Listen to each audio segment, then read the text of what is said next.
جوتا پہننے کا سنت طریقہ۔ جوتا پہننے اور اتارنے کے بارے میں بھی حضرت محمد صلی اللہ علیہ وسلم نے سنت طریقہ بتایا ہے۔ جو ویکتی اس طریقے کے انوسار عمل کرے گا اسے سنت پر عمل کرنے کا ثواب ملے گا اور دنیا و آخرت میں بھلائی نصیب ہوگی۔ حضرت ابو ہریرہ رضی اللہ عنہ سے روایت ہے کہ رسول اللہ صلی اللہ علیہ وسلم نے فرمایا، جب تم میں سے کوئی جوتا پہنے تو پہلے دایاں پیر جوتے میں ڈالے اور جب اتارے تو پہلے بایاں پیر جوتے سے نکالے۔ مانگنے رات کو اللہ سے مانگا کرو۔ رسول اللہ صلی اللہ علیہ وسلم نے فرمایا، جب رات کا پہلا تہائی حصہ گزر جاتا ہے تو اللہ تعالی آسمان دنیا پر اپنی شان کے مطابق تجلی فرماتا ہے اور فرماتا ہے، میں ہی بادشاہ ہوں، میں ہی بادشاہ ہوں۔ کون ہے جو مجھ سے دعا کرے تاکہ میں اس کی دعا قبول کروں؟ کون ہے جو مجھ سے کچھ مانگے تاکہ میں اسے عطا کروں؟ کون ہے جو مجھ سے مغفرت مانگے تاکہ میں اسے معاف کر دوں؟ اللہ تعالیٰ اسی طرح فرماتے ہیں یہاں تک کہ فجر کا اجالا ہو جاتا ہے۔ پل صراط۔ رسول اللہ صلی اللہ علیہ وسلم نے فرمایا، جہنم کے دونوں کناروں پر پل صراط رکھا جائے گا، وہ تلوار کی دھار سے بھی زیادہ تیز اور بال سے بھی زیادہ باریک ہوگا۔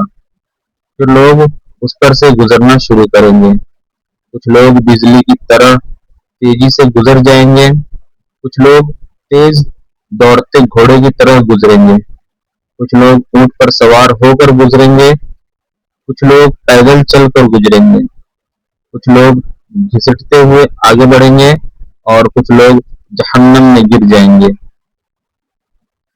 نیت کا کھانا۔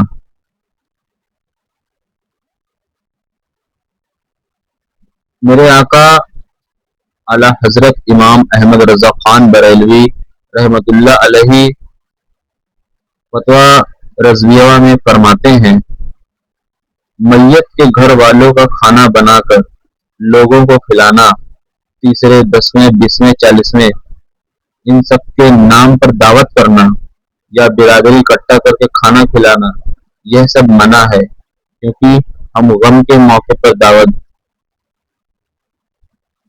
ہے، کیونکہ یہ غم کے موقع پر دعوت ہے۔ شرح الفقہ الاکبر میں ہے، یہ بہت بری بات ہے، کیونکہ شریعت نے خوشی کے موقع پر دعوت رکھنے کی اجازت دی ہے، غم کے موقع پر نہیں۔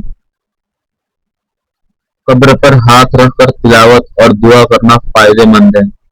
حضرت عبداللہ بن مسعود رضی اللہ عنہ سے روایت ہے، جب کوئی ویکتی اپنے کسی مرحوم کی قبر پر جائے تو اللہ تعالی اس مرحوم سے فرماتا ہے، دیکھو تمہارے لیے کوئی ایسا آیا ہے جسے تمہاری مغفرت کی فکر ہے۔ پھر اگر وہ ویکتی سورہ الفاتحہ اور سورہ الاخلاص پڑھے تو اللہ تعالی اس قبر کو روشن کر دیتا ہے اور دعا کرنے والے کے بھی گناہ معاف کر دیے جاتے ہیں۔ جنت میں محل۔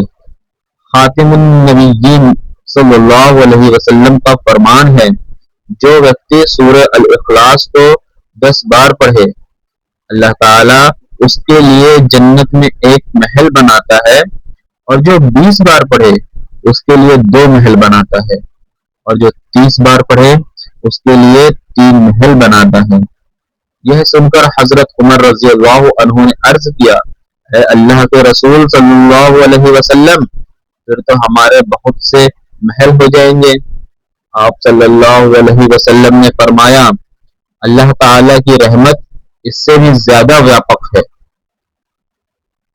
جب اللہ اپنے بندے سے محبت کرتا ہے، نبی کریم صلی اللہ علیہ وسلم نے فرمایا، جب اللہ تعالی کسی بندے سے محبت کرتا ہے تو وہ جبریل علیہ السلام کو آواز دے کر فرماتا ہے، اللہ فلاں بندے سے محبت کرتا ہے، تم بھی اس سے محبت کرو۔ پھر جبریل علیہ السلام بھی اس سے محبت کرنے لگتے ہیں۔ اس کے بعد وہ آسمان والوں میں اعلان کرتے ہیں اللہ فلاں بندے سے محبت کرتا ہے، تم بھی اس سے محبت کرو۔ تب سارے آسمان والے بھی اس سے محبت کرنے لگتے ہیں۔ اس کے بعد دھرتی پر بھی اس بندے کو ذکر قبولیت اور لوگوں کی محبت حاصل ہو جاتی ہے۔ حدیث نبوی صلی اللہ علیہ وسلم، رسول اللہ صلی اللہ علیہ وسلم نے فرمایا، عورتوں کے بارے میں میری وصیت کا ہمیشہ خیال رکھنا، کیونکہ عورت پسلی سے پیدا کی گئی ہے۔ پسلی میں سب سے زیادہ ٹیڑھا اوپری حصہ ہوتا ہے۔ اگر تم اسے بالکل سیدھا کرنے کی کوشش کرو گے تو اسے توڑ دو گے، اور اگر اسے ایسے ہی چھوڑ دو گے تو اس کی ٹیڑھی پن بنی رہے گی۔ اس لیے عورتوں کے بارے میں میری نصیحت مانو اور ان کے ساتھ اچھا ویوہار کرو۔ درگزر کرنا، نبی کریم صلی اللہ علیہ وسلم نے فرمایا، ایک ویپاری لوگوں کو ادھار دیا کرتا تھا۔ جب وہ دیکھتا کہ قرض لینے والا تنگی میں ہے تو اپنے نوکروں سے کہتا اس سے درگزر کر دو، شاید اللہ تعالی بھی آخرت میں ہم سے درگزر فرما دے۔ چنانچہ اللہ تعالی نے اس کے مرنے کے بعد اسے معاف فرما دیا۔ کھڑے ہو کر پانی پینا، حضرت انس رضی اللہ عنہ سے روایت ہے کہ مسجد نبوی میں کچھ لوگوں کو ضرورت کے لیے بیٹھے ہوئے دیکھا گیا۔ اتنے میں عصر کی نماز کا وقت ہو گیا، ان کے پاس پانی لایا گیا۔ حضرت انس رضی اللہ عنہ نے پہلے خود پانی پیا، پھر اپنا چہرہ اور ہاتھ دھوئے، پھر انہوں نے اپنے ساتھیوں کو بھی ایسا کرنے کے لیے کہا۔ پھر انس رضی اللہ عنہ نے گھڑے سے منہ لگا کر پانی پیا۔ اس کے بعد کچھ لوگوں نے گھڑے سے منہ لگا کر پانی پینے کو ناپسند سمجھا۔ تب انس رضی اللہ عنہ نے بتایا کہ نبی کریم صلی اللہ علیہ وسلم نے بھی اسی طرح گھڑے سے منہ لگا کر پانی پیا تھا اور وضو بھی کیا تھا۔